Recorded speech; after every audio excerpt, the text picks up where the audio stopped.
आपके अपने YouTube channel जिंदगी सरिता में आपका स्वागत है। आज मैं लेकर आई हूँ आप सभी के लिए अपने द्वारा लिखित कहानी जिसका शीर्षक है जो वादा किया। यह कहानी सत्यता पर आधारित है, किंतु मैंने इस कहानी के पात्रों के नाम बदल दिए हैं। तो शुरू करती हूँ कहानी। आज कॉलेज में मैंने जैसे ही एंटर किया, मैंने देखा आज कॉलेज प्रांगण में न जाने क्यों अलग अलग ग्रुप बने हुए हैं और सबका आपस में कुछ वार्तालाप चल रहा है, खुसुर पुसुर चल रही है। मुझे अपने ग्रुप के दोस्त कहीं नजर नहीं आ रही थी। रोजाना तो मैं आभा के साथ कॉलेज आती थी, लेकिन आज आभा नहीं आई थी। कॉलेज तो मुझे अकेले ही आना पड़ा। तभी मेरी नजर अपने ग्रुप की रमा और कविता पर पड़ी। मैं तुरंत उनकी तरफ लपकी। मुझे जिज्ञासा थी यह पता करने की आखिर हुआ क्या है आज सुबह सुबह कॉलेज में। तभी मैंने रमा से पूछा, अरे रमा, क्या हुआ यार? आज ये अलग अलग ग्रुप बनाकर स्टूडेंट क्या खुसुर फुसुर कर रहे हैं? रमा बोलती है, क्या बात कर रही है यार सरिता, तुझे नहीं पता क्या हुआ है?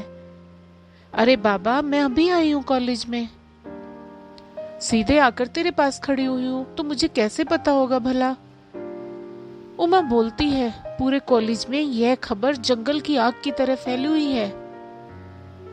कौन सी खबर, अब बताएगी भी या पहेली ही बुझाती रहेगी?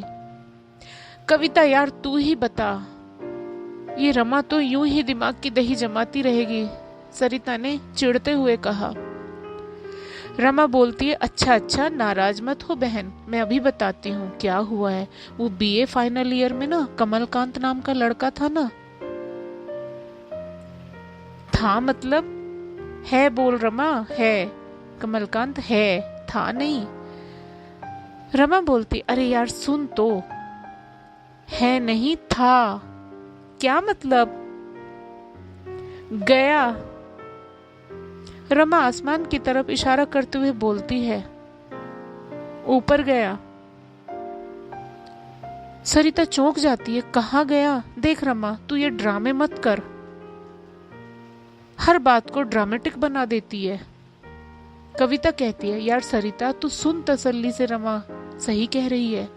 कमलकांत नहीं रहा, उसने सुसाइड कर लिया। हैं? सरिता का मुंह तो खुला का खुला रह जाता है, आंखें बड़ी बड़ी हो जाती है ये बात सुनकर। क्या बात कह रही है कविता तू? रमा बोलती, हाँ बहन, कविता ठीक कह रही है। कमलकांत ने आत्महत्या कर ली है कल रात को 10 बजे के करीब। और इससे आगे की बात तो तू सुनेगी तो पागल ही हो जाएगी बिल्कुल। सरिता बोलती, अब इससे ज्यादा और क्या सुनाएगी? सुबह सुबह तो ऐसी मनहूस खबर सुना दी है। रमा बोलती, अभी ठहर जा। अभी कहाँ, अभी तो तेरे पैरों के नीचे से जमीन खिसकने वाली है। सरिता फिर आश्चर्य से कहती है, ऐसी क्या बात है? ऐसा क्या सुनाने वाली है तू? इससे अधिक और क्या बुरा होगा भला? रमा कहती है, कविता तू ही बता इसको वह बात भी। कविता कहती है, तुझे पता है बीए फाइनल ईयर में जो वह अलका जैन, लंबे बालों वाली, जिसके थोड़े से दांत आगे निकले हुए थे रैबिट की तरह? सरिता बोलती, हाँ तू पूरा हुलिया बता दे उसका, क्या हुआ पहले ये बता। रमा कहती है, उसने भी सुसाइड कर लिया। सरिता आश्चर्य से बोलती है, तुम दोनों पागल हो गई क्या? पता नहीं कैसी बहकी बहकी बातें कर रही हो। तभी उनकी दो दोस्त ऋचा जैन और रेखा चौधरी भी आ जाती हैं। कविता कहती है, ऋचा तू ही बता इस सरिता बहन जी को, हमारी बात पर तो इसको विश्वास नहीं है। अलका का घर तो तेरे घर के पास ही है ना। ऋचा कहती है, क्या बताऊं अलका के बारे में, कोई सोच भी नहीं सकता था वह ऐसा करेगी। अलका और कमलकांत के घर में तो मातम पसरा हुआ है, काम ही ऐसा किया है दोनों ने। सरिता फिर कहती है, लेकिन उन्होंने ऐसा किया क्यों? ऋचा कहती है, यार किसी को दोनों ने पता तक नहीं चलने दिया कॉलेज में, तो सुना है दोनों का चक्कर चल रहा था काफी समय से। मैंने तो सुना है बीए फर्स्ट ईयर से ही चल रहा था। कल दिन में अलका ने सुसाइड किया और रात में कमलकांत ने। सरिता तो आश्चर्य से कहती है, हाय राम, ऐसा क्यों? ऋचा कहती है, वो इसलिए कि दोनों एक दूसरे से बेहद प्यार करते थे और शादी करना चाहते थे। फिर? ऋचा फिर कहती है, फिर क्या? दोनों के घर वाले बिल्कुल भी तैयार न थे, जाति अलग होने के कारण। परसों दिवाली पर कमलकांत अलका के घर आया था दिवाली की मिठाई और शुभकामनाएं देने। वह तो मिठाई देकर चला गया। उसके जाने के बाद अलका को उसके मम्मी पापा और भाई ने खूब मारा। हमारे घर तो आवाज आ रही थी उनकी खूब चीखने चिल्लाने की और अलका के रोने की। रमा बोलती, ओहो ये बात है, पर इसमें सुसाइड करने वाली क्या बात हुई? ऐसे तो घर परिवार में होता ही रहता है। ऋचा बोलती है, अलका ने अपने घर वालों को साफ साफ बोल दिया कि वह कमलकांत से ही शादी करेगी, वरना तो वह अपनी जान दे देगी। उसके पापा ने यह बोल दिया कि मरना है तो मर जा, लेकिन हम उससे तेरी शादी बिल्कुल नहीं करेंगे। तेरी शादी हमारी पसंद के लड़के से होगी, हमारी मर्जी से होगी। बस इस जिद के चलते उसने जहर खा लिया। कमलकांत के घर पर भी सबको पता चला तो वह भी बहुत शॉक्ड हुए।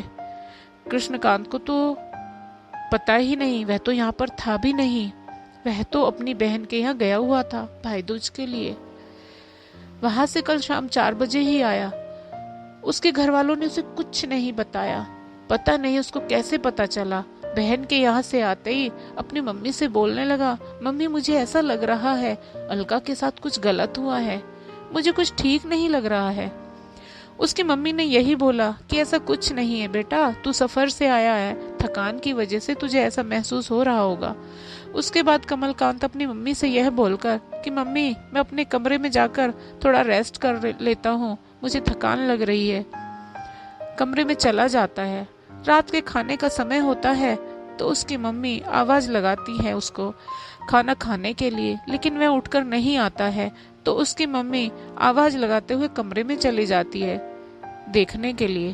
तो देखती क्या है, कमलकांत अपने बिस्तर पर बेहोश पड़ा है और उसके मुंह से झाग निकल रहे हैं। उसकी मम्मी कमरे से ही चिल्लाती है, अपने बड़े बेटे को आवाज लगाते हुए बोलती है, शशिकांत देख तो देख, कमल को क्या हो गया है, मुंह से झाग निकल रहे हैं।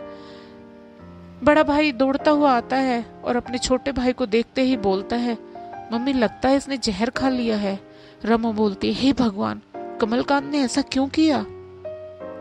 ऋचा कहती है, हाँ उसका भाई और उसके पापा फटाफट उसको अस्पताल लेकर गए।